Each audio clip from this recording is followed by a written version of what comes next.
আসসালামু আলাইকুম। ৩টার সময় মানুষের রূপ চেনা যায়। আমরা যে আশরাফুল মাখলুকাত, আমাদের বহুবিধ রূপ রয়েছে।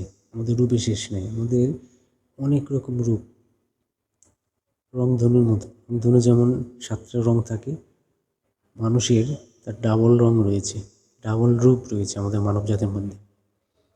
এর মধ্যে বিশেষ করে মানুষের রূপ চেনা মানে সামাজিক জীবনে বা পারিবারিক জীবনে মানুষের রূপ চেনার বা মানুষকে চেনার ৩টা ধাপ রয়েছে। এই ৩টা ধাপে মানুষের রূপগুলো চেনা যায়, জানা যায়।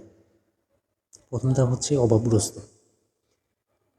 আপনি যখন অভাবগ্রস্ত হবেন বা আমি যখন অভাবগ্রস্ত হব, তখন মানুষের রূপটা চেনা যায়।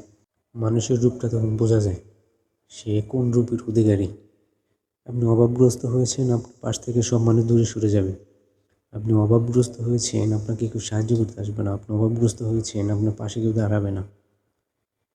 মনে করবো তো অনেক অভাব, আমাকে সাহায্য করতে কি আমি না কোনো বিপদে পড়ি, আমার কোনো টাকা দিতে হয়, টাকা পয়সা দিতে হয়, আপনাকে সাহায্য করতে আসবে না। আপনি অভাবগ্রস্ত না, আপনাকে কেউ সাহায্য করতে আসবে না।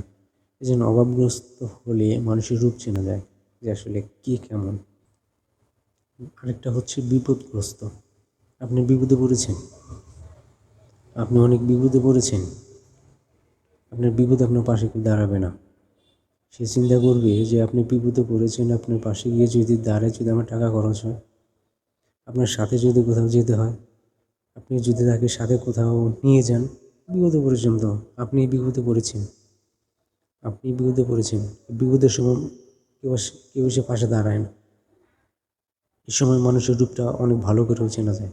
বিপদের সময় কেউ পাশে এসে দাঁড়ায় না বা দাঁড়াতে চায় না, আসে না কেউ। আরেকটা হচ্ছে অসুস্থ হলে।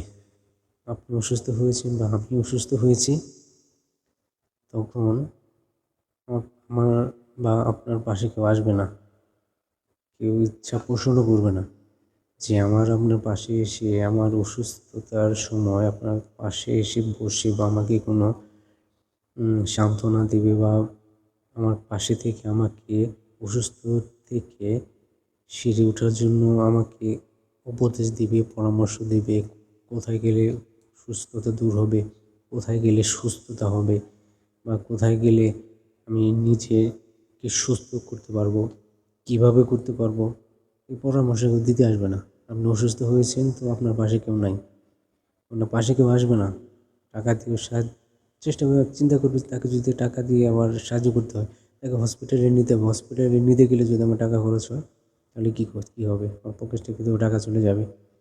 এই জন্য অভাবগ্রস্ত, বিপদগ্রস্ত, অসুস্থ, এই ৩টা হলে একটা মানুষ যদি ৩টা অবস্থার মধ্যে যদি পড়ে বা যায়, সে চিনতে পারে যে আসলে মানুষের রূপটা কেমন। মানুষের ৭টা রূপ নাকি ১৪টা রূপ, মানে রূপের অভাব নেই তো। কতগুলো রূপ চেনা যায় মানুষের রূপগুলো চেনা যায়, সে কত রূপের অধিকারী।